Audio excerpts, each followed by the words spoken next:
परम कृपा से हम आप सब लोग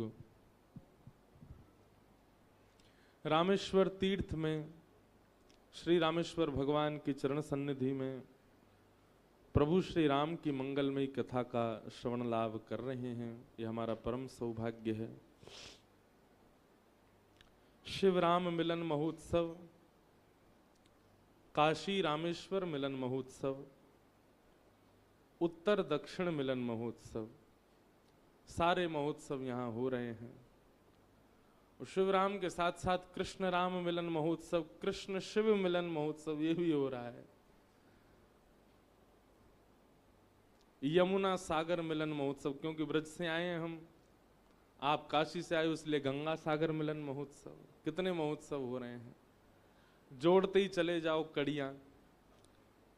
सीधी बात है कि सर्व मिलन महोत्सव है। हमें तो कभी कभी ऐसा लगता है कि रामेश्वरम के आसपास का जो समुद्र है ना, अगर इनका प्रणाम कर लिया जाए, आचमन किया, वैसे तो आचमन करोगे तो गोविंदाय नमो नमः वाली स्थिति हो जाएगी, पर फिर भी एक बात हम कह दें तो कोई इसमें अतिशयोक्ति नहीं है। ये बात मेरे 2-3 दिन से मन में चल रही थी। जब से रामेश्वर भगवान यहां विराजमान है तब से लेके आज तक लाखों वर्ष हो चुके हैं, अनवरत प्रतिदिन गंगा जल चढ़ता है रामेश्वर भगवान पर। तो हो ना हो कि लाखों वर्षों से गंगा जल चढ़ रहा है, तो रामेश्वरम ये एक प्रकार का टापू है, चारों तरफ समुद्र है। तो चारों तरफ समुद्र का जो स्वरूप है आप देखेंगे वो हरा हरा है और थोड़ी दूर पर नीला है। धनुषकोडी जाएंगे तो वहां पर भी जब आप देखेंगे तो रामेश्वरम वाला जो समुद्र है वो हरा है और इस तरफ वाला जो समुद्र है वो नीला है। तो ये जो हरा स्वरूप दिख रहा है, कहीं ना कहीं लाखों वर्षों से महादेव पर चढ़ रहा गंगा जल ही संपूर्ण रूप से यहां विद्यमान हो गया है। यदि उसको प्रणाम वंदन करते हैं तो एक प्रकार से आपको गंगा सागर प्रणाम का फल मिलता है। सारे तीर्थ बार बार, गंगा सागर एक बार। समस्त तीर्थों को प्रणाम का फल मिल जाता है रामेश्वरम के समुद्र को प्रणाम करने से, स्नान करने से, क्योंकि यहां लाखों वर्षों से गंगा जी चढ़ाई जा रही हैं महादेव पर। कल भी जब हम दर्शन करने गए, इतने बड़े बड़े लुटियाओं में दूर दूर से लोग भेजते भी हैं। और नित्य महादेव का जो प्रारंभिक स्नान होता है वो गंगोत्री से आए गंगा जल से ही होता है। तो यहां के समुद्र में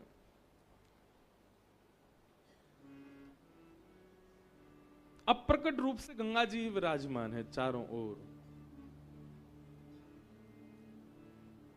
तो ऐसे गंगा सागर मिलन महोत्सव, यमुना सागर मिलन महोत्सव, काशी रामेश्वर मिलन महोत्सव, उत्तर दक्षिण मिलन महोत्सव, कितने महोत्सव हो गए। कल हम लोग बड़े प्रेम और भाव से राम जी के मंगल जन्मोत्सव को मना रहे थे और रात्रि में यहाँ पर फिर लाल जी भी पधारे और लाल जी के साथ भी हम लोगों ने खूब सुंदर उत्सव ठाकुर जी का मनाया। कल हमने एक बधाई गाई थी, वो यहीं बैठे बैठे ही उसकी धुन बना के गा दी थी। कोई ऐसी बधाइयां तो आती नहीं हमको राम जी की, थोड़ी बहुत आती हैं। दिखी कोई बधाई तो तुरंत यहाँ बैठे बैठे ही लाल जी ने कृपा करी, बना के गा दिया, आप सबको सुनाई। खूब आनंद हुआ। कल रात्रि में भी खूब लाल जी मानो नृत्य कर रहे थे। राम जी का जन्मोत्सव था।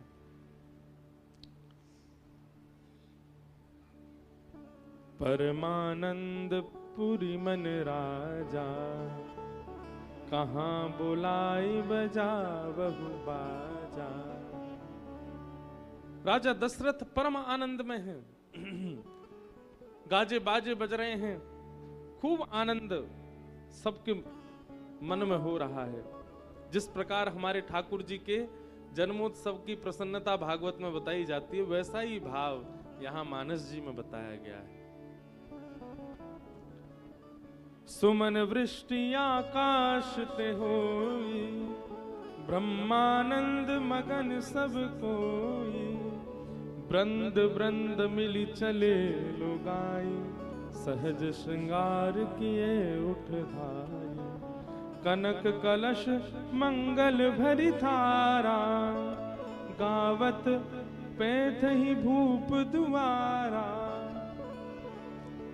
खूब आनंद हो रहा है। मंगल भवन अमंगल हारी, द्रवहु सो दशरथ अजिर बिहारी। महादेव के चित्त के ठाकुर जी प्रकट हुए हैं, बालक राम प्रकट हुए हैं, जिनकी आराधना महादेव नित्य करते हैं। लाला राम प्रकट हुए हैं, राम लला प्रकट हुए हैं। ऐसा भाव सब जगह चल रहा है। सुत मागध बंदी जन गंधर्व सभी आए हैं, सबको दशरथ जी महाराज कृतार्थ तृप्त कर रहे हैं। कौशल्या मैया के एक लाला हुए हैं, कैकेयी मैया के एक लाला हुए हैं, और श्री सुमित्रा जी के 2 सेवक हुए हैं। राम जी के सेवक लक्ष्मण और भरत जी के सेवक श्री शत्रुघ्न जी महाराज। इन 4 रूपों में ठाकुर जी का प्रादुर्भाव हुआ है। खूब दान कर रहे हैं नंद बाबा हमारे। अब देखो नंद बाबा आ जाती है मुख से, क्यों? क्योंकि हमने इतनी कथाएं कही हैं भागवत की कि जब लाला के जन्मोत्सव पर दान की बात आती तो नंद बाबा मुख से निकलता। परंतु एक चीज देखी आपने, राम जी के जन्मोत्सव में और वहां ठाकुर जी के जन्मोत्सव में बहुत समता है। ऐसा एक जैसा क्यों लग रहा है? ठाकुर जी यदि हमारे यहां भी प्रकटेंगे ना तो हम भी दशरथ और श्री नंद बाबा जैसे ही हो जाएंगे। मैं कथाओं में एक बात कहा करता हूं कि श्री ठाकुर जी जीवन में आएंगे तो सबसे पहला परिवर्तन आपके जीवन में क्या होगा? आप संग्रह करना बंद कर दोगे। जब तक आपकी स्थिति संग्रह की है, इकट्ठा करने की हो रही है, मैं कितना अपने पास में एकजुट कर लूं, ऐसी स्थिति मनस्थिति विचारधारा आपकी बनी है तो समझो भी ठाकुर जी आए ही नहीं है। ठाकुर जी आएंगे तो कैसे है जाओगे? सब दे दोगे। महादेव को देखो कुछ नहीं रखते अपने पास, सब दे देते हैं। जल चढ़ाओ वो भी दे दिया, बेलपत्र चढ़ाओ, वो कितनी महंगी माला चढ़ा दो, महादेव उसको भी दे देते, कुछ नहीं रखते। अच्छा दूसरी बात, सागर में, क्षीर सागर में नारायण विराजते हैं। सागर को कुछ भी दो नहीं रखेगा, सब लौटा देगा, वापस कर देता है। इसका मतलब क्या है? ये कहीं ना कहीं इस बात का संकेत है कि ठाकुर जी आपके जीवन में आए। ये आपको कैसे पता चले? आपके हाथ दान करने लग जाएं। अब दान शब्द आते ही ना लोग थोड़ा सा दूसरे रूप में सोचने लग जाते हैं, वो मेरा मतलब नहीं है। सीधी बात, संग्रह का मन ना हो, केवल लुटाने का मन हो, समझो ठाकुर जी आ गए।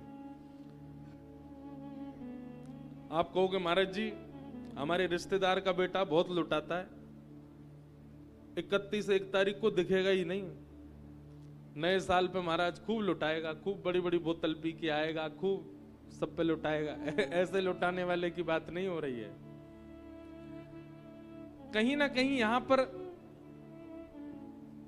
इच्छा पूर्ति है ना, इच्छा पूर्ति वाला लुटाना नहीं, स्वयं की इच्छा पूर्ति नहीं, स्वयं के देह को सुख देने वाला, सुख जहां मिले वहां लुटाना नहीं, असहायों के बीच लुटाना, भगवत भाव में लुटाना। ऐसी मनस्थिति प्रकट हो जाए, समझो ठाकुर जी आ गए।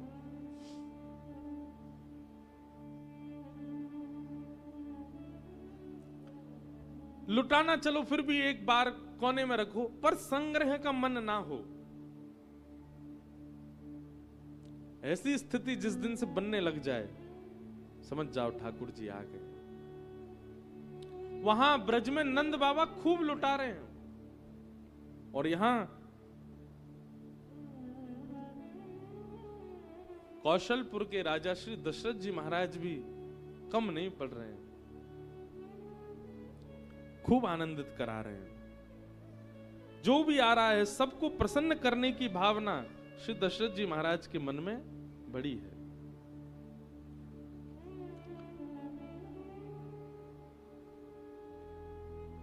मास दिवस कर दिवस भा मरम न जाना कोई, रथ समेत रवि था क्यों निशा कवन विधि हो। मास दिवस कर दिवस भा मरम न जाने कोई। दूसरी स्थिति यहां पर वर्णन है। पहली स्थिति ठाकुर जी आएंगे तो संग्रह की इच्छा खत्म हो जाएगी, और दूसरी स्थिति क्या होगी, कितने दिन निकल गए, कितना समय व्यतीत हो गया उत्सव करते करते, हरिनाम जपते जपते, कथा सुनते सुनते, समय का पता ना लगना, यह भी भगवत प्राप्ति का एक संकेत है।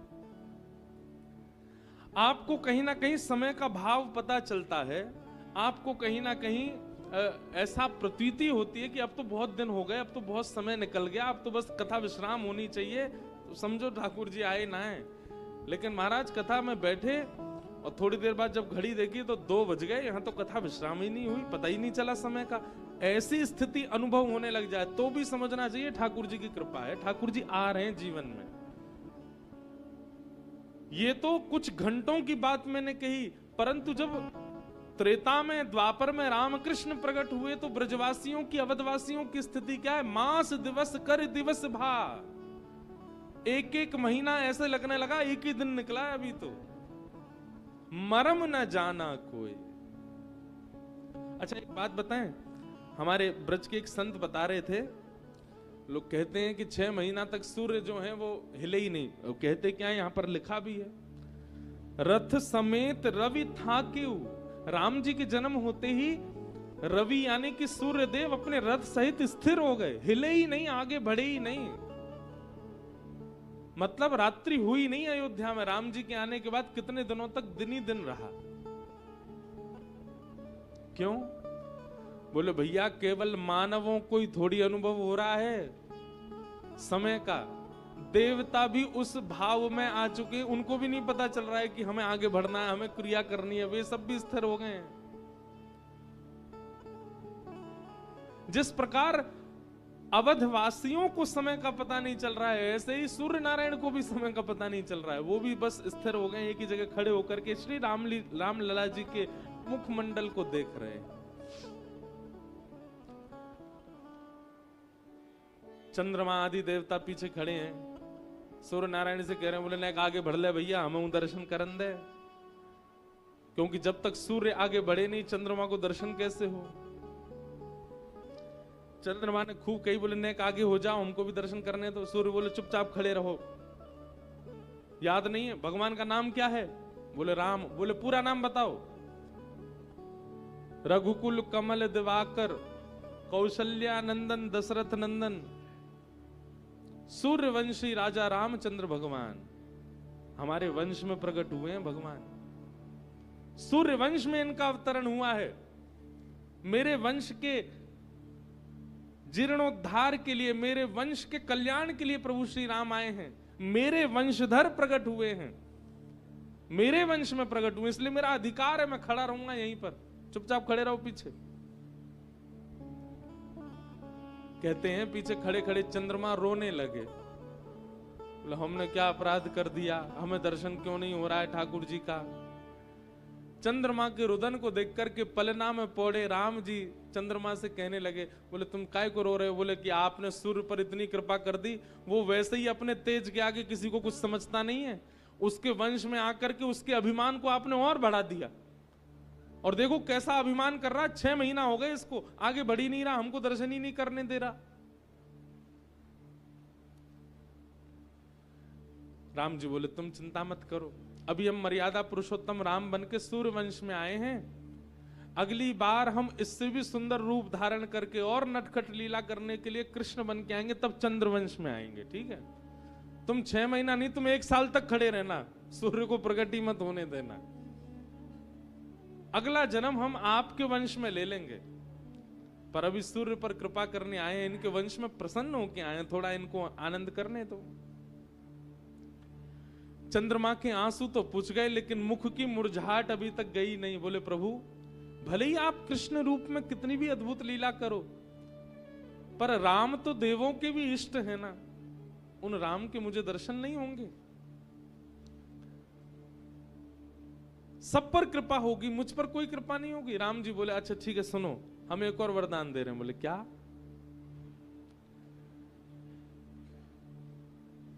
भले ही हम सूर्यवंश में प्रकट हुए, भले ही 6 महीना तक सूर्य हमारे दर्शन करेंगे, भले ही हम सूर्यवंशी राजा कहलाएंगे, लेकिन दुनिया जब भी हमको प्रणाम करेगी तो यही कहेगी रामचंद्र भगवान की जय। आपके नाम के सहित ही हमको प्रणाम होगा। अब प्रसन्न हो, बिना आपके नाम के हमको कोई वंदन नहीं करेगा। तब चंद्रमा प्रसन्न हुए, बोले हाँ भगवान अब ठीक है, कम से कम जब तक पृथ्वी पर राम का नाम रहेगा चंद्र संग ही रहेंगे। ये भगवान ने चंद्रमा को व्रत, ऐसा संत जन कथाओं में सुनाते हैं। तो मास दिवस कर दिवस भा मरम न जाना कोई, रथ समेत रवि था केऊ निशा कवन विधि हो।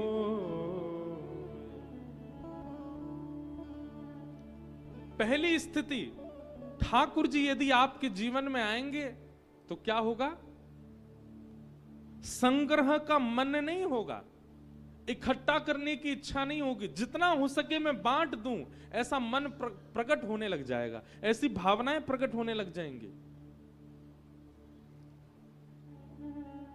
और दूसरा, ठाकुर जी जब जीवन में आएंगे तो समय का पता नहीं लगेगा। आप कितना समय व्यतीत करते हैं कथा श्रवण में, कितना समय व्यतीत करते हैं हरिनाम संकीर्तन में, कितना समय व्यतीत करते हैं तीर्थ यात्रा और तीर्थ गमन में, संत समागम में, वो समय आपको पता नहीं चलेगा। और समय का पता ना लगने का एक दूसरा संकेत होता है भूख का पता न रहना, प्यास का पता ना रहना। कभी कभी लोग कथा सुनने में इतने तन्मय हो जाते हैं कि उनको लगता है हम 4 घंटे एक आसन में बैठ लिए, उनको खुद भी भरोसा नहीं होता। कहां हम 10 मिनट भी सुख आसन में नहीं बैठ सकते, 4 घंटा निकल गया हमारा, स्वयं पे ही भरोसा नहीं होता। कई लोग कथा में आते, हम तो महाराज जी 1 घंटा के लिए आए थे छुट्टी लेकर के। मैंने कहा अब तो 7 दिन की हमने सिक लीव डाल दी अपने ऑफिस में। बोले हम बीमार पड़े हैं भैया, आप नहीं आ पाएंगे। क्यों? क्योंकि देह को, आत्मा को, बुद्धि को, मन को वह सुख की अनुभूति होने लगी कि अब समय की पाबंदी और संसार का सुख उसके आगे फीका लग रहा है। ऐसी स्थिति होने लग जाए, समझ जाओ ठाकुर जी जीवन में आ गए। कल 31 दिसंबर है, परसों 1 जनवरी है, नव वर्ष प्रारंभ होगा। मानव के पास बहुत अपॉर्चुनिटीज होती हैं इन 2 दिनों में। कुछ ना करने वाला अत्यंत सीधा व्यक्ति भी कुछ ना कुछ करने का मन कर लेता है उसका भी, लेकिन ऐसे में आप किसको चुन रहे हैं? आप रामेश्वर नाथ को चुन रहे हैं, आप हरि चर्चा को चुन रहे हैं, आप हरि संकीर्तन को चुन रहे हैं। ये एक प्रकार का द्योतक है कि आपने देह को अभिमानी नहीं बनाया। अगर देह की माने तो देह तो वही करना चाहता है जिससे देह बिगड़े, पर आप फिर भी देह को उस योजना में ले जाते हैं जिससे ठाकुर जी प्रिय लगने लग जाएं। यह इस बात का द्योतक है कि ठाकुर जी आपसे प्रसन्न है। एक कथा सुना है, रामेश्वरम अपने सोमनाथ में जब राम कथा हुई थी, क्योंकि सूर्य नारायण भगवान का प्रसंग आया इसलिए हम सुना दे रहे हैं। जब सोमनाथ में कथा हुई थी तो वहां कथा का क्रम हर दिन एक चरित्र बोलते थे, सीता जी का, राम जी का, भरत जी का, लक्ष्मण जी का, इस प्रकार से कथा हुई थी। उस कथा में एक संशय मेरे मन में प्रकट हुआ था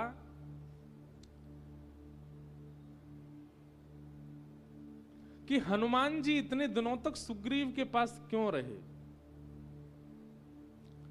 सुग्रीव में ऐसी क्या विशेषता है जिसके कारण हनुमान जी उसके संग रह रहे हैं? उसके पीछे कारण क्या था?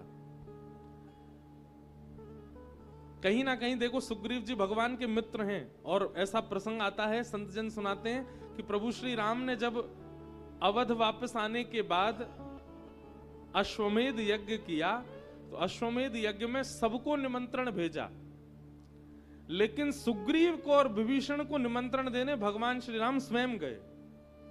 मतलब दोबारा आए भगवान। कथा ऐसी है कि भरत जी से भगवान ने जब लिस्ट मांगी कि भाई किस किस को निमंत्रण दे रहे हो, तो सबका बताया। बोले इनके यहाँ लक्ष्मण को भेजो, यहाँ भरत जी को भेज दो, यहाँ शत्रुघ्न जी चले जाएंगे, यहाँ आदि आदि चले जाएंगे। लेकिन दो नामों पर भगवान ने किसी को संकेत नहीं किया, विभीषण और सुग्रीव। भरत जी ने पूछा, भगवान विभीषण और सुग्रीव के पास कौन जाएगा? भगवान बोले हमारे मित्र हैं, इनके पास हम जाएंगे। तो भरत जी इतने खुश हुए, बोले भगवान लक्ष्मण तो सब जगह हो आए हैं,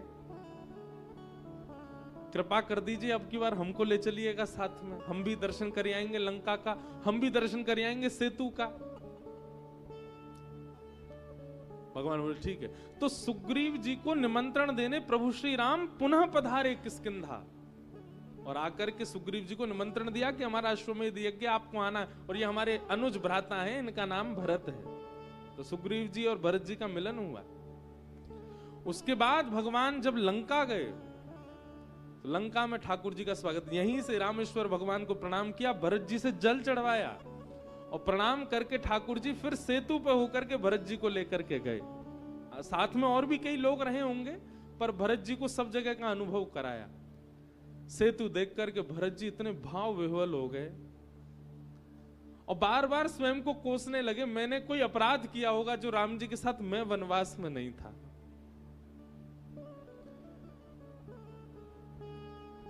सेतु पर दर्शन करते हुए, रुदन करते हुए, बार बार सेतु को अपने हृदय से लगा रहे हैं। कहीं भी लेट जाते हैं भरत जी। लंका पहुंचे, लंका में जाकर सीता जी जहां विराजती थी वहां दर्शन किया, आदि आदि सब हुआ। विभीषण जी ने सिंहासन पर बिठाया राम जी को, विभीषण जी को निमंत्रण दिया। राम जी ने कहा कि आपको अयोध्या आना है, हमारा अश्वमेध यज्ञ है। स्वीकृति हुई। विभीषण जी ने प्रभु श्री राम के चरणों में प्रणाम किया, और प्रणाम करते हुए कहा, भगवान आपसे कुछ मांगना चाहते हैं। बोले क्या? बोले नाथ, वैसे तो मेरे इस बात पर कई लोगों को रोष आ सकता है, कई लोग मेरी इस बात को स्वीकृति नहीं प्रदान करेंगे, पर मैं कुछ विचार करके ही कह रहा हूं, आप जाते जाते सेतु को तोड़ जाइएगा। भगवान राम बोले क्यों? भरत जी तो बिल्कुल भावविह्वल हो गए, क्यों, ऐसा क्यों करना है? विभीषण जी बोले दो बातें हैं। पहली बात तो भगवान, अमूल्य वस्तु गोपनीय रहे तो उसका मूल्य और बढ़ जाता है। मैं चाहता हूं कि यह सेतु कहीं ऐसा ना हो कि भविष्य में कलिकाल इतना व्यापक हो जाए और लोग इस सेतु की महिमा ना जान पाएं और इसका दुरुपयोग होने लग जाए। तो कृपा करके, पहला कारण तो इसलिए कि आप इसको डुबा जाइए समुद्र में, और दूसरा कारण, आपने सेतु बनाया तब से लंका की इतनी प्रसिद्धि हो गई है कि लोग बाग इस पर चढ़ के दर्शन करने आते हैं लंका का। लेकिन हमारे लंका के कई लोगों का स्वभाव अभी भी राक्षसों वाला है। हमें सुनने में आता है कि भक्त आए दर्शन करने के लिए और लंका के राक्षसों ने पकड़ करके उनका भोजन कर लिया। लोग बाग यहाँ आते हैं और लंका के ये कुछ राक्षस हैं, उनको पा लेते हैं प्रसाद बना के। भगवान, इसलिए हम चाहते हैं कि आप इसको भूमिगत कर दीजिए, समुद्रगत कर दीजिए। तो प्रभु श्री राम ने विभीषण जी की बात को माना और बाण निकाल करके एक संधान किया। 3 टुकड़ों में राम सेतु को विभाजित करके समुद्रगत कर दिया।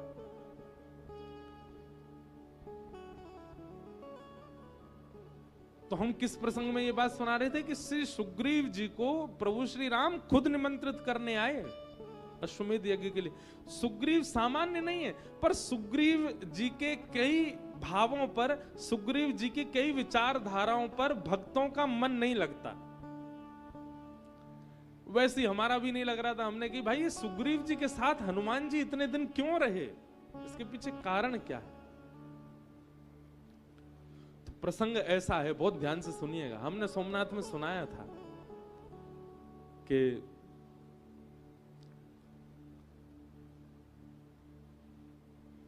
सूर्य नारायण भगवान को गुरु मान करके जब हनुमान जी उनसे शिक्षा ग्रहण कर रहे थे, तो संपूर्ण शिक्षा ग्रहण करने के बाद हनुमान जी ने चरणों में प्रणाम करके कहा, गुरुदेव वैसे तो मेरे पास कुछ है नहीं देने को, पर आप कृपा करके बताएं कि मैं दक्षिणा में आपको क्या प्रदान करूं।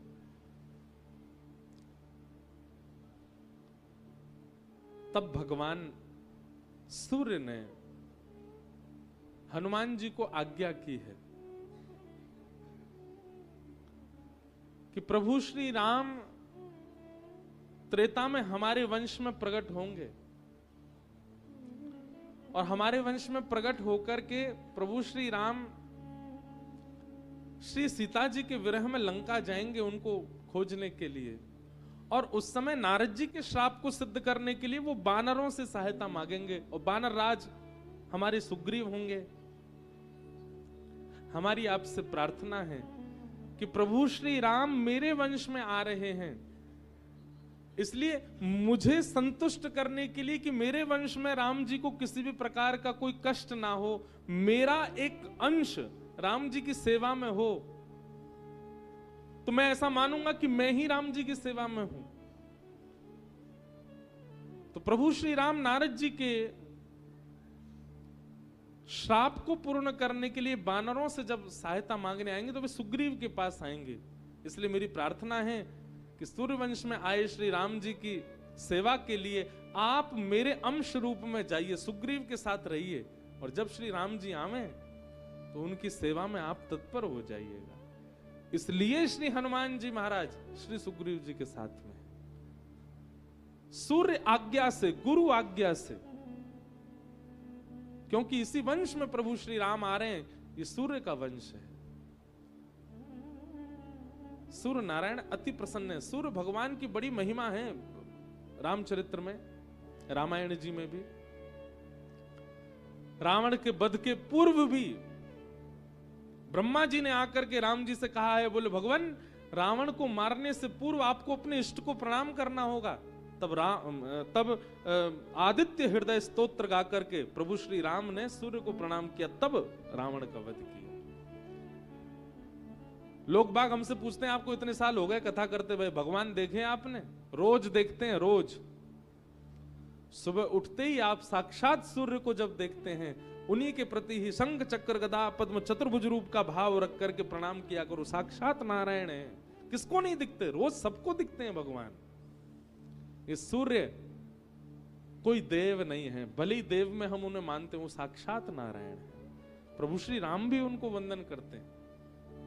तो मास दिवस कर दिवस भामरम न जाने को, रथ समेत रव था के निशा कवन विधि हो। यह रहस्य काहू नहीं जाना, दिन मन चले करत गुण गाना। देखी महोत्सव सुरमुनि नागा, चले भवन वर्णन नत निज भागा। ये भेद कोई नहीं जान पाया कि श्री सूर्य नारायण भगवान इतने दिनों से खड़े कैसे हैं।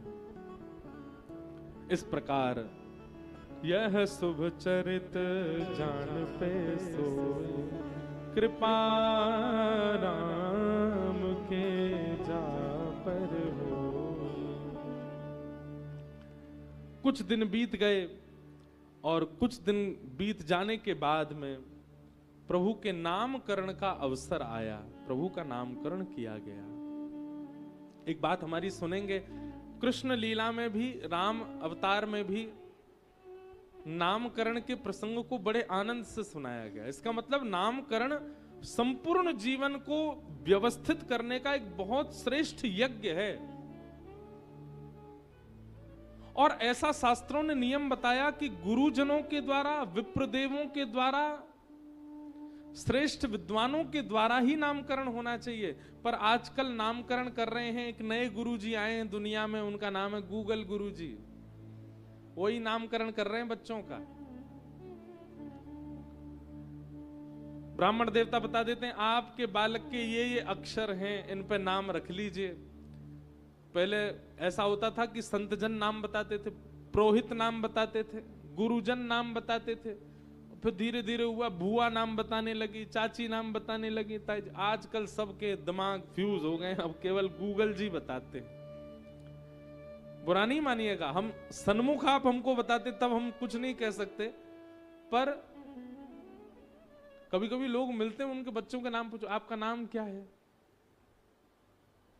ऐसा नाम सुनाई देता है वो कहीं पढ़ा ही नहीं।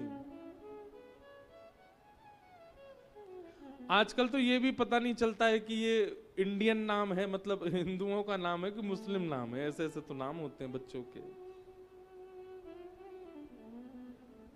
अब मैं एक आध नाम मेरे को आ तो रहे याद, लेकिन बोल दूंगा तो फिर जिन जिन के बेचारे बच्चे वो उदास हो जाएंगे, इसलिए हम बोल नहीं रहे। लेकिन उन लोगों को सावधान कर रहे हैं जिनके यहाँ संतान अभी आने वाली हैं। हमारी बात मान लीजिए, कृपा करके बालकों का नाम जो रखते हैं उन्हीं के ही अंश, उन्हीं के ही गुण और उन्हीं की ही कृपा बालक पर आती है। और जब नाम ही गूगल रख रहा है तो फिर वैसे ही बन जाएंगे बालक, वैसे ही उनके बुद्धि स्वभाव स्वरूप होता चला जाएगा। इसलिए नामकरण बहुत ध्यान से रखना चाहिए। नामकरण प्रारंभ हुआ, जो